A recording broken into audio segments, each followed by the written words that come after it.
Mark Edelson joins me from Iron Hills Brewery to discuss brewing commercially. This is BeerSmith Podcast number 251.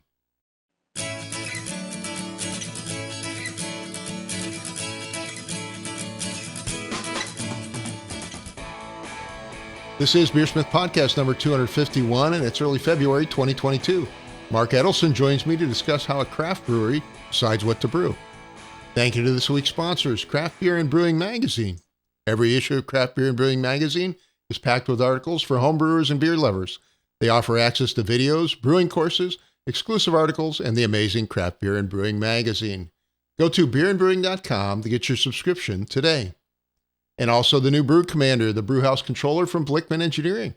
It's available in electric and gas propane models. The patent-pending Brew Commander is a high-quality brewhouse controller that offers automated step mashing, boil timers, precision temperature control, and advanced settings.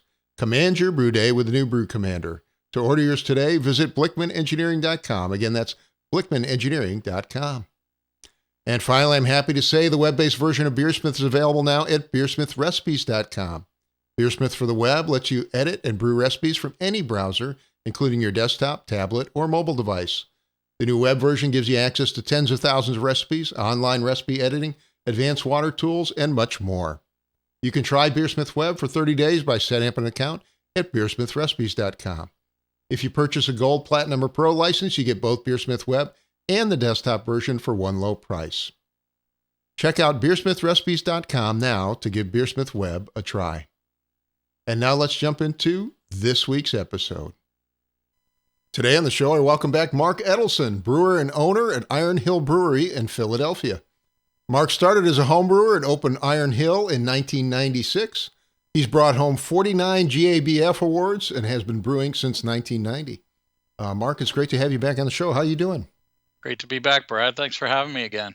It's a pleasure. It's been a whole 2 years now. We had you back on, November of 2019. It was episode number 203. What have you been up to the last 2 years? Quite a bit, right? Certainly, it seems like an eternity since we last spoke, and certainly the world has changed quite a bit since then. Obviously the pandemic happened. That it did. That it did, and for Iron Hill, we've always been a company that's been expanding its locations. We were under construction with 4 locations when the pandemic hit, and I think including the big brewery behind you, right? Yeah, the big brewery behind me, right? So as a brew pub company, we had put together some plans to build a larger facility, really to help our expansion and to add more brewery restaurants as we continue to expand what we were doing there. And then about the worst possible time, talk about having cash out on the street when you have 4 locations under construction. It was kind of a perfect storm for us of gloom and doom. I was kind of surprised when you told me the number of locations you have now. Well, how many do you have now? Yeah, so we have 20, including the production brewery behind me. Wow. Most of them in southeastern PA. We were founded in Delaware. Our first location is in Newark, Delaware, where the University of Delaware is. So we have 3 in Delaware, 2 in South Jersey. And then we have 1 in Greenville, South Carolina, and 2 in Atlanta that we opened during the pandemic. So good timing there. Perfect, right? Yeah. All these office spaces that are still unoccupied, right, in downtown centers, and we have a location in Center City, Philadelphia as well. So, what are our city locations, which are, were designed as our busiest ones, currently are some of our least busy ones, just mostly because the way that work has changed right now in the short term for people, and people are not going into the offices. So yeah, but it was I always say there was a lot of dark days. We went from 1,650 employees to 125 in 10 days. Oh my goodness, really? Yeah, and so wow. that's When certainly the pandemic was tragic in terms of loss of life, friends and family members that people had, and certainly a huge burden on our healthcare workers and our healthcare system. But on the business side of it, it's hard to imagine a sector that was more impacted than hospitality. Well, and last time we did talk quite a bit about kind of home brewing, and then we talked about how you started Iron Hill. But today you actually wanted to focus more on running the brewery. Yes. So, I guess let's get the big one out of the way. How has COVID impacted you the last 2 years? And you've certainly talked about it a little bit. We certainly learned to tighten things up quite a bit, right? In addition to trying to run 20 restaurants or build 4 restaurants and run 16, while you were coming out of the pandemic, you learned to be pretty lean with those things. But a really interesting thing happened to us. And while we were building a production brewery, its primary focus was really to support the expansion of restaurants, right? And certainly as we sat during COVID, the expansion of restaurants didn't seem very likely in the future, right? No. But one thing that was happening was, we had always used a mobile canner and canned product and sold it out the door. Well, as you know, canned product of beer and shot through the roof, right? It just skyrocketed. And makes sense. And we were selling our inventory. We had a lot, just like all restaurants and taverns and bars, we had a plethora of draft inventory, right? Everybody in the industry jokes that it was right before St. Patrick's Day, so we were serving dry stout in October, right? Just like everybody else, right? That makes sense. Everybody was geared up for that, and but what we didn't expect is all the can sales, right? And so the only brewing that we had to do for a long time was we had to brew to put beer into cans. I mean, we were using the mobile canner. The mobile canners were so busy during COVID, and so it gave us pause to say, we're building this production brewery. Maybe we ought to diversify our revenue and get a little bit more into, the distributing side. Look, we always enjoy serving beer across the bar, right? Mm-hmm. It's much more profitable than selling it in retail, where you're selling it through the distribution chain, and so at a much lower, a fraction of the price. Fraction of the price, and so, but when your primary source of revenue has been cut off completely, you start to rethink these things, right? So right. And just for reference, how big is the brewery behind you? How big a batch are you brewing? It's a 30-barrel brewery. Yeah. The brew house the brew length is 30 barrels. Our fermenters are 60 barrels and 120 barrels, and so wow. It really was geared to make a lot of beer, so we purchased a canning line as well, and said, you know what, we're going to get into retail distribution. And so actually we made plans for it. One of the things we did as a company is we focus a lot on what's going to happen when we get out of COVID, and this will end, but let's be in a growth mode when it does. And so we finished the construction of the restaurants that were underway and finished the construction. Once the bank saw some stability and opened the faucet back up to money, it allowed us to continue the construction of this, and we added the canning line to it.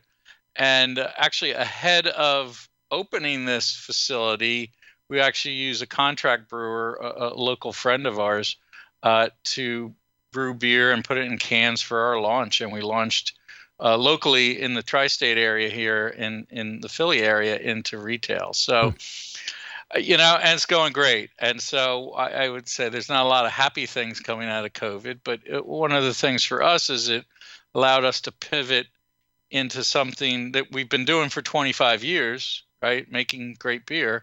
But to be able to find another channel where people could enjoy our beer. Now, have you been able to reopen yet? A lot of the restaurants and pubs, yeah. or are they still closed? I mean, I was talking to Chris Graham the other day, and he said things like in California it kept going open, close, open, close, open, close. No, we weren't quite California out here. Okay. I would say that a lot of ours were closed to takeout only. And there was only one that Center City, Philadelphia, at one point, it wasn't even worth keeping open for takeout. There just was nobody in Center City, Philadelphia. Wow. So we had closed that for probably about 3 months, but then opened it back up. So none of our sites have actually closed, but to have customers back in, we were open by the summer. We had last year, Pennsylvania shut down all indoor dining during the 3 weeks of December, right? The most profitable weeks of the entire year. They decided that maybe we should shut everybody down. So that kind of got in our way of ramping back up. But since then, the cities like Atlanta and Philadelphia that we're in have more restrictive practices. But outside of that, we're probably like where you are. People are out enjoying themselves. And, I think Omicron gave people a little bit of pause during the holidays. So during we saw a very strong start to December. But as you got into that Christmas week, people started going, maybe I'm just going to hold off. So not like it was when we certainly were shut down, but we saw a little slowdown as we headed towards the end of the year. But it's coming back strong now. So we're of course very hopeful of things going into the spring. Well, that's good news. Yeah, we're all hopeful that certainly the pandemic starts to wind down here soon. Sure. Well, switching gears, I want to get to the other part of your business. Sure. So let's talk a little about business itself. How do you go about, for example, selecting your original lineup of beers? So you first opened up back in the 90s, I believe. How did you develop that first rack of beers? Well, as you know, things were much different back in the 90s. Yes, they were. Right. And we didn't even call ourselves craft brewers, right? We were micro brewers, which I always hated that term because it sounds too sciencey and technical, right? To what I think craft is a beautiful way to describe what we do. Yeah. So we had 6 beers, right? And that's what brew pubs did, right? They had 6 beers. That was it. That's all you needed to do. Yeah. And where we were different was that brew pubs never did lagers, right? I mean, you need tank space, you need time. That's a lot of time, yeah. Yeah, but we were very adamant that we should do lagers, and we opened Iron Hill with a lager. A Hellas was one of our beers. In fact, within the first year we put it in the Great American Beer Festival, and it won a gold medal, right? So, and we had a dark beer, so we had a porter. We had a British Pale Ale, we had an Amber Ale, we had a wheat beer, and we had a raspberry version of the wheat beer, and I think that is the 6 beers that we had, right? And so that was enough, and people love those things, right? And so, but as you know, that has changed significantly since then. Well, that was one of the things I want to ask you. So how has the lineup sort of evolved over the years? I mean, what are some things that became popular early on and maybe changed over the time? Our Pig Iron Porter, we still brew. It's the same recipe since day one. That's right? Cool. It's the only one. It's absolutely the only one. It's still my beer. Everything else that's on our list, our crew has brewed, is designed and brewed, and none of it's mine. It's all theirs. But there's still one that's still there. We're a big believer of always having a dark beer, and it's such a great beer. And I think porter is that middle approachable dark beer that people can have. And yeah, so I'm a huge fan of porter, so I'd probably enjoy that. But. And that one has never left, but everything else has changed, right? I mean, first from the number of beers, right? So, I mean, brew pubs struggle to, you see, look, Yard House has 50 to 100 beers on tap, right? Right. And as Americans, we love more and more and more, right? And I always say, people love choice, but they hate to choose, right?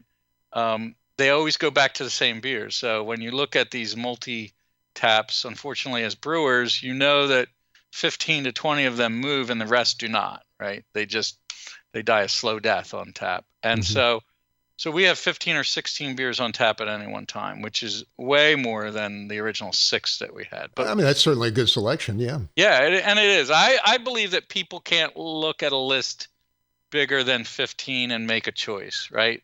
At that point, they just get too confused past that. And so, yeah, sometimes I go to these restaurants and they've got like 50-page menus and I don't even know where to start, you know? yeah, you don't. And you go back to what you know, and there you go. You drink Sierra Nevada Pale Ale and you're done, right? So it is, so we feel that that's a good number.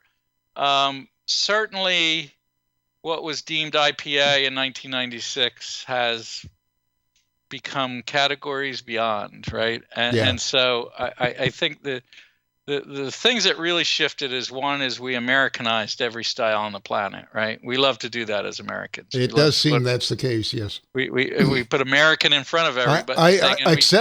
Except for American Adjunct Lager, which we basically don't talk about anymore, right? Yes, exactly. And so it is, and it's funny because, like Americans are not tied to historic traditions, right? Like the Germans and the British are, right? And so we feel we're free to change things, which is great. It creates innovation. I mean, think about what happened in coffee, right? Mm-hmm. Whereas, the 25-cent cup of coffee is long gone. And now, Starbucks learned if you burn the beans enough, people call it bold flavor and you could sell it for $5, right? And so, or more. Or more. And I think that, where we took that was with hops, right? Right. We're like more, right? I even remember, because that's come full circle now, right? Because I remember when people were making IBU claims that were physically impossible to get into beer, right? Remember? Well, interesting factoid, but your taste buds burn out at like, I don't know what it is, 70, 80 IBUs for most people. So anything beyond that doesn't really matter. Everybody is like, this is like over 100 IBUs. They're like, really? Can that physically, 300, right? Can that physically happen, right? And like you said, can you even taste it anymore, right? But that's what it had become, right? And now we're making these softer East Coast style IPAs, right? That are hazy and are wonderful flavors and don't accentuate the IBUs as much. Kind of fruity, yeah. Fruity and really celebrate the beautiful essence of the hops. And so, we've been and starting 10, 15 years ago, you started to see Europeans using American hops, which you would never see 10 years before that. They wouldn't even consider it. It was an insult, right? And so here Americans have innovated. But, the downside of it is the classic styles are gone, right? I mean, we can't sell a British ESB, right? It's such a beautiful style. It's so delicate, but you can't sell it, right? There was a lovely period of time when I could go to the grocery store and pick from all the different styles of beer, but they've all been pushed out by IPAs now. They really have. Yeah. They really have. And and think about it. Just Belgian. Look, we're an interesting thing. We've always done a Belgian event, right? That we haven't been able to do the last 2 years, right? And we're going around and we always try to highlight not Belgian-made beers, but Americans making Belgian-style beers, right? Mm-hmm. We can't find them anymore. There's not breweries making Belgian beers anymore. I mean, remember in the late 90s, that just surge of America's love for Belgian beers? Oh, sure. And anything Belgian. And certainly Philadelphia was one of the leaders of that with Monk's Cafe and everything that brought Belgian beer to the forefront of the U.S. And sadly, nobody's brewing them anymore because nobody's drinking them anymore, right? Yeah. And all these great things that we as craft brewers tried to replicate, the Americans have moved on from that stuff, and that's a shame. Yeah, I agree. So what are some of the top selling beers you have at the moment? I mean, is it the hazy IPA and the triple IPA? It's hazy and juicy and juicy. More hazy and juicy, right? Yeah. And I always tell the story because we have a lot of young and innovative brewers, right? And I became the old man on the lawn in his chair yelling and screaming, "Get off my lawn," right? With the hazy. I'm like, beer is beautiful, right? It needs to be filtered. Unless it's a Hefeweizen, I assume you lost that battle? I did. Eventually, I lost it. And then when I saw the sales, I was like, I can't deny sales, right? And so and we always have, we don't bring other beers in. We don't bring national beers in as well. But so we've always brewed a light beer, right? It's a craft made light beer. It is always one of our top selling beers because we're in the restaurant business, and half of beer sold in America is a low calorie light beer, right? So, Right. it's crazy to think that people coming into our restaurants are going to be different than the rest of America. They're going to lean a little bit more craft, but no, half of our beer sold is not light lager. It's 15%, but it was always historically one of our top single brands selling. Not anymore. Hazy Juicy eclipsed it. Pushed it all out, huh? Pushed it all out, right? It is the new best brand. It's the new flagship for everybody. So are there any non-IPA beers that sell well, or is that it now? No, it's still, we make an amber lager, which if you're in Pennsylvania, everybody loves amber lager. I can see that. So we sell a lot of Vienna lager. That's good. But again, we sell a lot of different styles. We're seeing people trying to move back into West Coast IPAs, right? So we still make West Coast IPAs, right? We still, of course, still in the IPA categories. Sours, less traditional sours, right? Yeah. And more like kettle sours, which are softer. Kettle sours, certainly easier to make too, right? They're easier to make. They're more approachable to people. You still, if you put a traditional sour out there, which we make them here and there, they're for the connoisseur, right? And so my daughter declared herself a lover of sours, right? She was down in Virginia. She went to James Madison, okay, and she lives in Arlington now, right?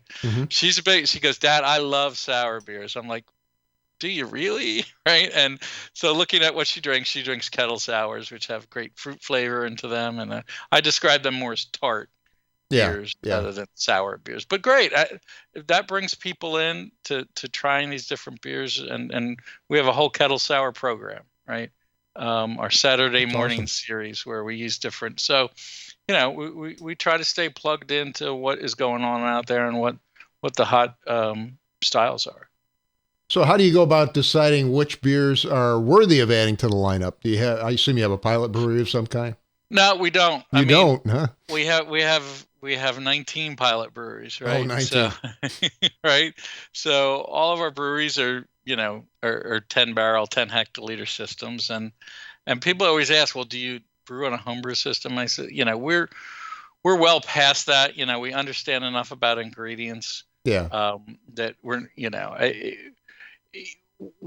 what may happen with a beer is it's not exactly as the brewer intended it, but right. it's not, there's not anything wrong with the beer, right? So right. It's not going to be on another planet or something, right? No. It's like, I didn't quite get the character that I wanted out of this hop or that hop. And then you make tweaks to it to refine the recipe. So, we try to, sometimes I feel like we probably make sames, right? Yeah. We're switching out 2 hops and calling it something different, but you see that throughout the marketplace, right? Yeah. But I feel then sometimes we do single hop beers, which accentuate the certain characteristics of a hop, and customers certainly that like to enjoy a lot of those things too. But I think you have to keep it interesting. I think that you can't have 6 hazy juicies on and expect there to be that much differentiation. So, how do you sit down and how do you actually decide which beers go into the lineup? Well, we let do you allow 19 of them to experiment, or they do.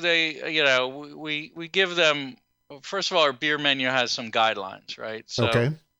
We have 6 cores, which are the same at every restaurant, right? And so that's what they have to brew those cores. And then from there, we really give them guidelines to the styles that should be on tap. So I assume you're talking about a core beer and not Coors beer, right? Yes, a core beer. So those are, and then within the styles, we say, look, you should have 2 hazy juices. You should have a West Coast. We need a pale lager on. So we go back and forth. And then they get either sometimes we use company recipes that have been proven over the years, or they they'll try a new beer that they want to try to develop, and just with some guidance, somebody will review them. I have to say that I don't review recipes anymore, right? No. I have people that do that, right? The guys that are a lot of our crew that is very competent in it, and I don't necessarily need to be involved in that, but I'm heavily involved in the styles that we should be keeping on tap, and so it gives the freedom of brewers to go ahead and try different things and to come up with recipes. I'm going to try a little bit our King's Gold here, which just won a gold medal at the 21 Great American Beer Festival. Oh, awesome. In the American Pilsner category, right? Wow. So again, for brew pubs, we're always surprising people that by winning medals in lager categories, right? And so this is I'm going to pour it. He's going to hold it up here. He's pouring the beer right now for those of you in audio. Right. Looks beautiful actually from here. Right. Isn't that what beautiful beer is? It is. Yeah. And I always tell people, this is how God intended. It's not hazy enough though. It's not hazy, right? No. So it's not hazy enough. Not hazy at all, actually. Right.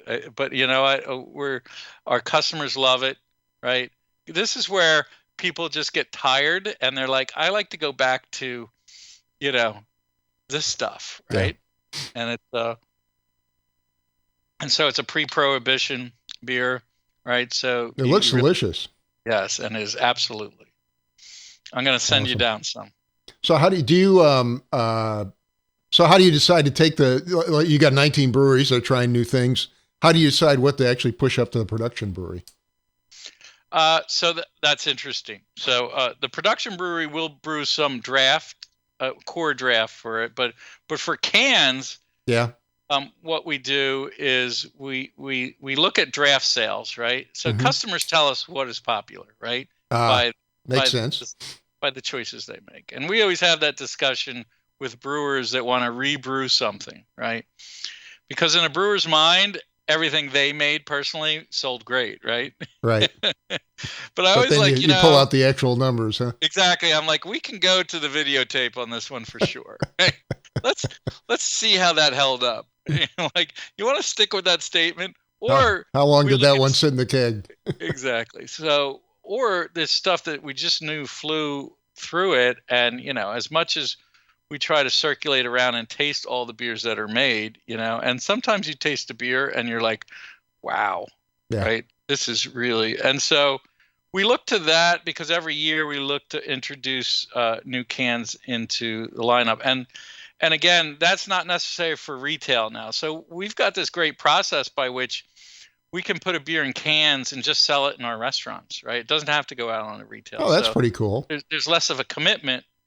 There's a huge commitment to come up with a beer and launch it into the retail market, right? I mean, you get packaging concerns and marketing concerns and so on, right? And so we can sell it out our doors, and then from there we can look at how well that sells, and then from there we can decide what we want to jump into retail. We're going to do a milkshake IPA in retail this year, right? Yeah, you must be thrilled. No, you know what? It's fantastic. It was. Here's the story of this one. It was brewed and in the tank, and then COVID hit, right? Right. And unfortunately, the guy that brewed it was furloughed, right? And so our crew that was left was running around kegging off beers, and we took this one and we sent it out to a couple of our restaurants, and it was on tap.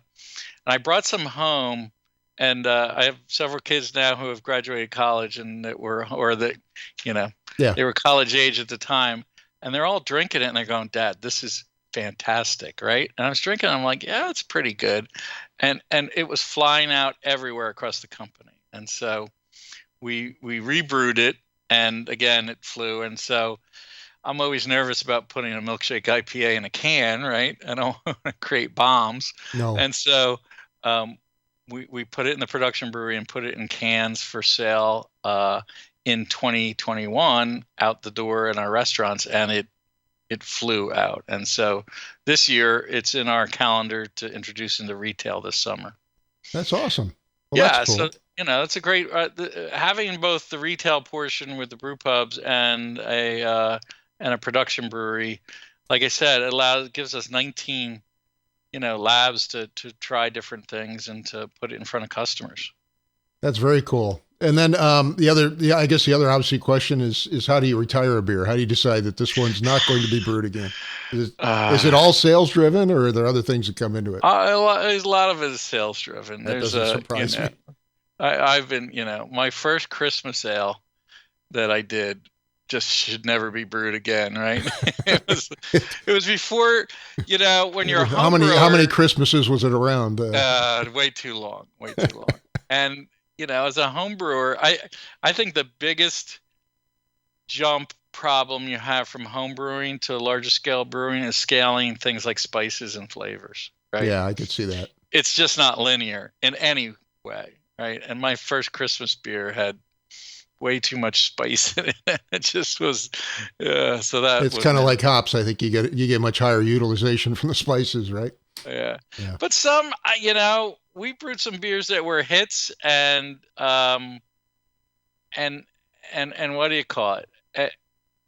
5 years later, nobody's buying it, right? And sometimes sales drive that a little change in tastes, and all that. It kind of do that. I'll tell you I'll tell you this great story. Yeah.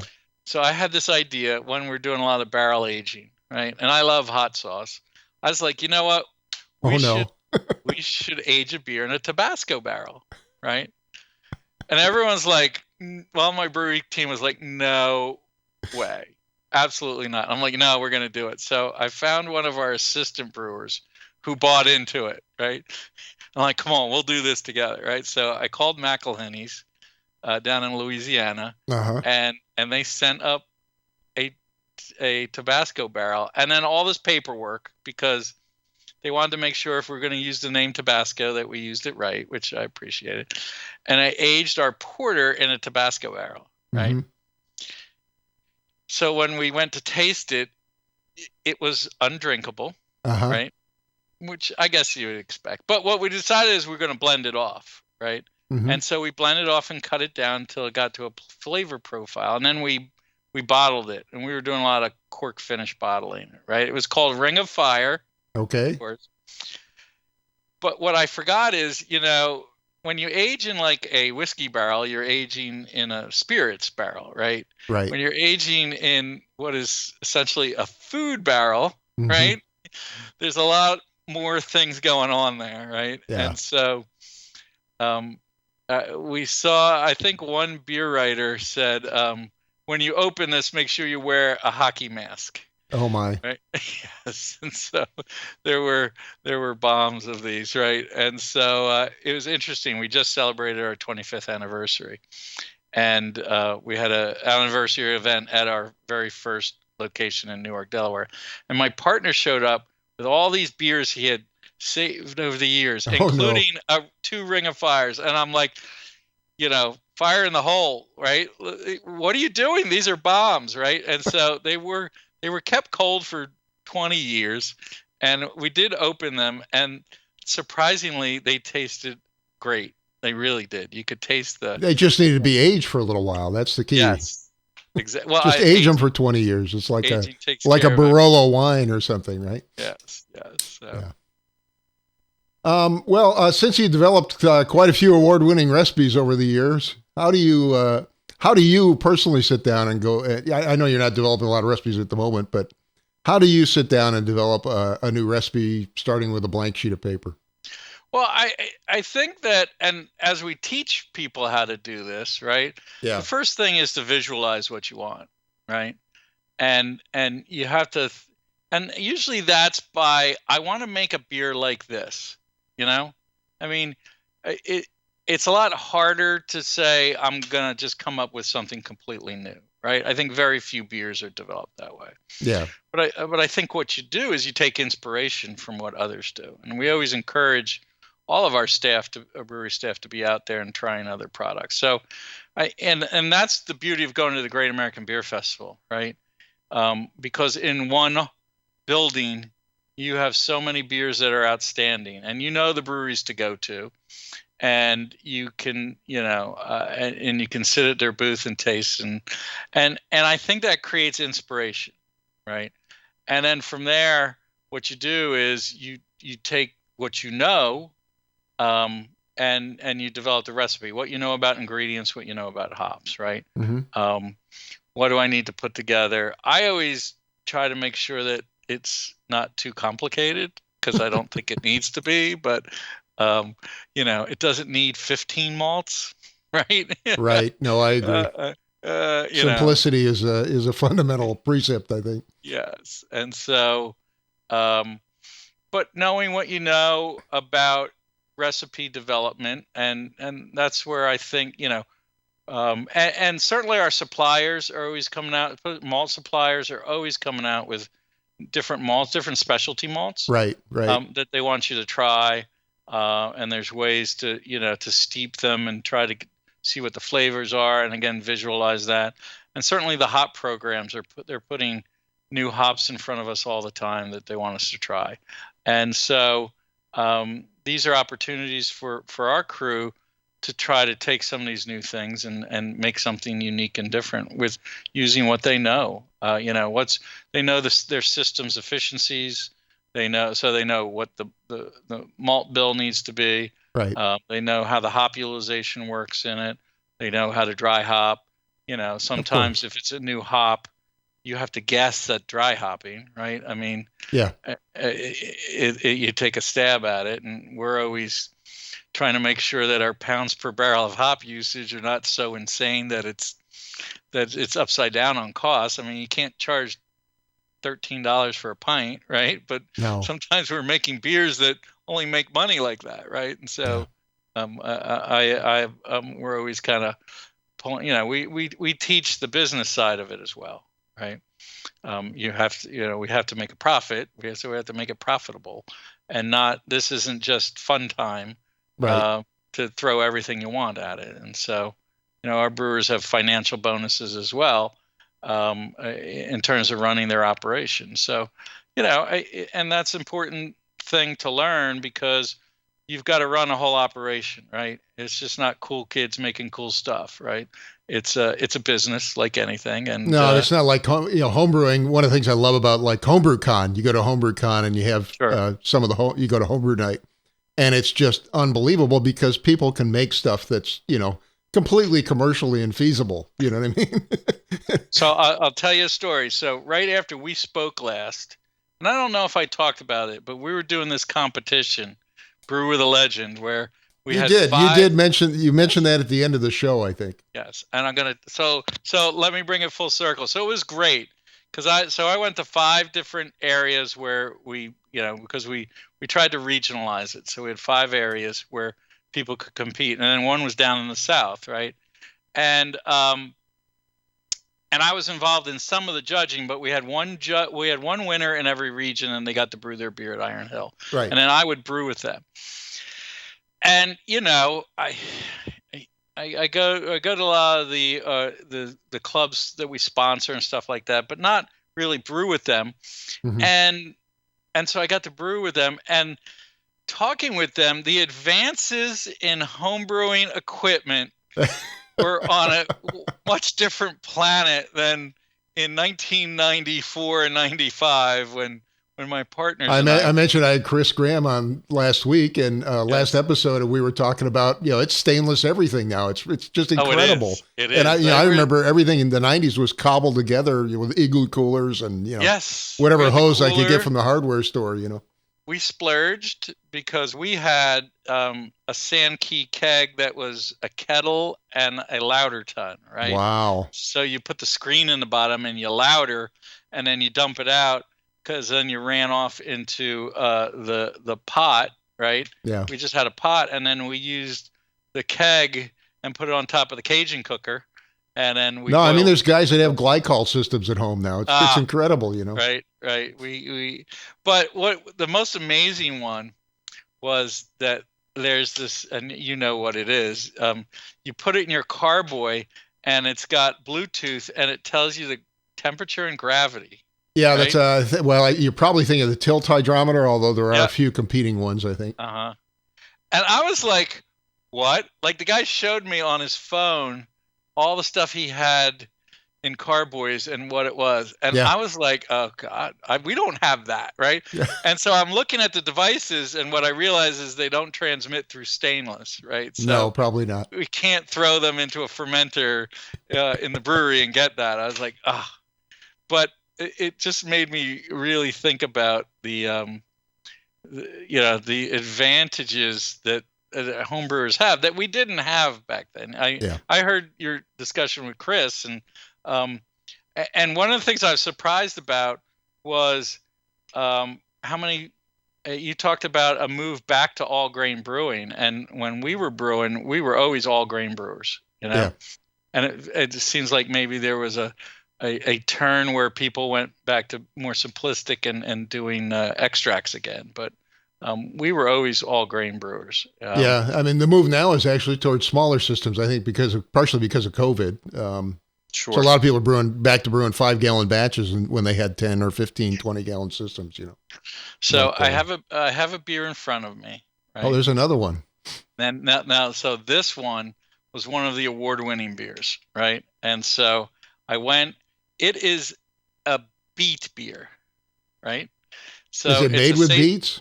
It's made with beets. It's a saison made with beets, right? That's cool. And when I saw the entry, and I was like, "Oh God, what is this thing?" Right?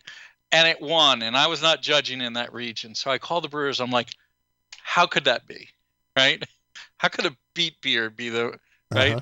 And they're like, "No, we're telling you, it was by far, without a doubt, the best beer on the table." I'm like, "Really?"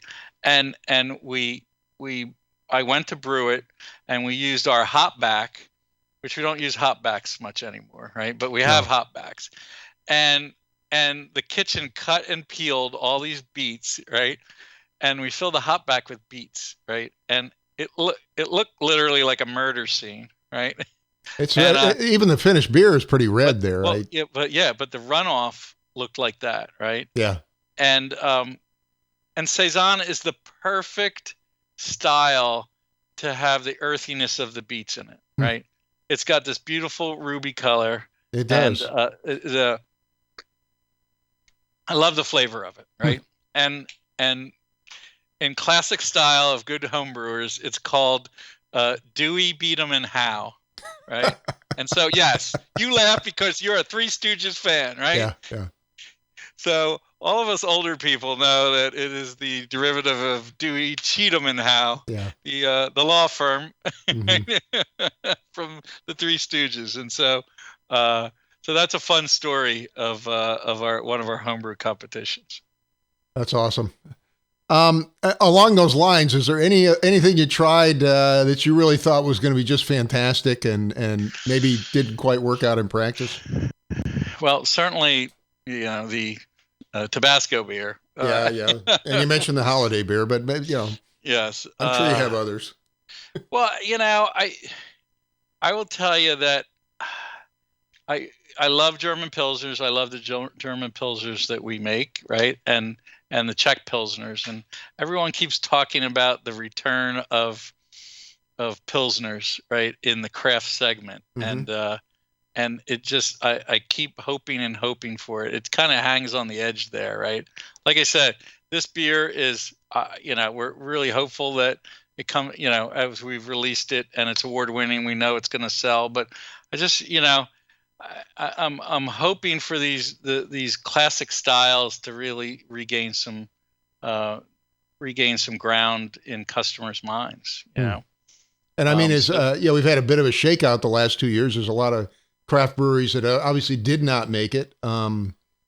Where do you see craft beer kind of going in the next few years? I mean, what's going to be the next hazy IPA or trendy style? The next trendy style will be another type of IPA, right? Yeah, well, that's probably true, but yeah. It will be, right? The last 6 have been IPAs, right? Yeah. So it will be some other derivative of that. But, now that we're in retail, we have an expanded view, the shelves are still overcrowded, right? Yeah. I know that some have dropped off. I just read the beer summit is this weekend, which is run by a Beer Business Daily, and I'm not out there, but all the big wigs. So Jim Cook got interviewed, Okay. and they asked him about where things are going within that, and are innovative products starting to be the next thing. And he said clearly, beer as it once was is not going to grow much in the future, right? And it's going to be innovative products, right?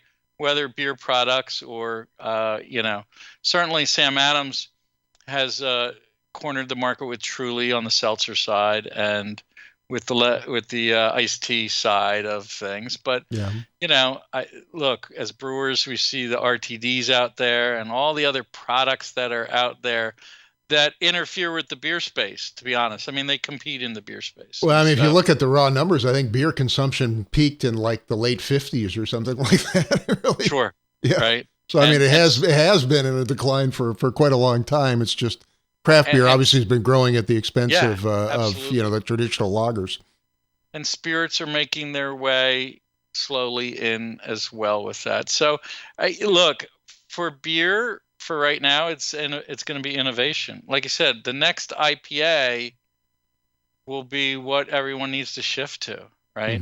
To keep beer relevant. And it used to be beer against beer for the next great thing, and now it's beer against other things, right?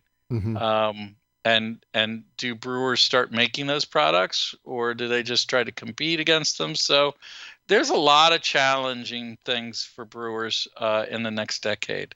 Well, we've seen huge growth in the craft beer space the last 10 years. I mean, do you think it's going to flatten out? I mean, certainly there was a shakeout during the pandemic. I think so, at the expense of other, like I said, not that, people that are in craft and looking for something different are going to try other things potentially, right? Especially on the younger age people. Yeah. So we have some challenges ahead of us to be innovative and create interesting products. Right. And the challenge for us is to create the interesting products within the beer space. Well, you've been in the business for a long time. What are your closing thoughts, Mark, after having you all this time? My closing thoughts are is that what we really learned during COVID was the value of local, right?